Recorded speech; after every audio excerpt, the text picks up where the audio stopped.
Hello বন্ধুরা, তোমরা দেখো আমি কিভাবে বাটার চিকেন, আমুল বাটার, আমি বাটার চিকেনের রেসিপিটা দিয়েছি। তো তোমরা দেখো আমি কিভাবে এই যে বাটার দিয়ে চিকেনটাকে রেডি করেছি, তোমরা দেখতে থাকো। আর এই দেখো আমার চিকেনটা অলমোস্ট রেডি।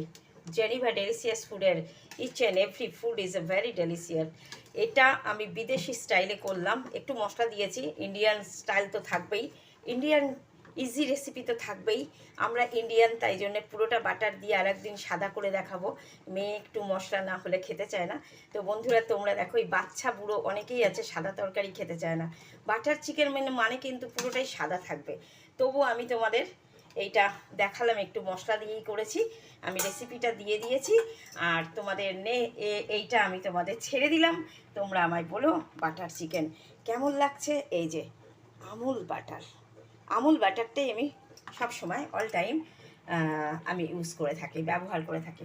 তো এই দেখো আমার অলমোস্ট রেডি জেনিভা ডেলিসিয়াস ফুডের মশলাদার butter chicken. Thank you so much, ধন্যবাদ। তোমরা পুরো ভিডিও দেখো, ভালো লাগলে আমাকে লাইক করো, শেয়ার করো এবং নিজেরাই রেসিপি করে খেয়েও, যার খেতে ইচ্ছা করবে আমাকে চলে এসো, আমার খুব ক্লোজ ফ্রেন্ডরা, গুড ফ্রেন্ডরা। থ্যাংক ইউ সো মাচ, ধন্যবাদ। I will back to my AB.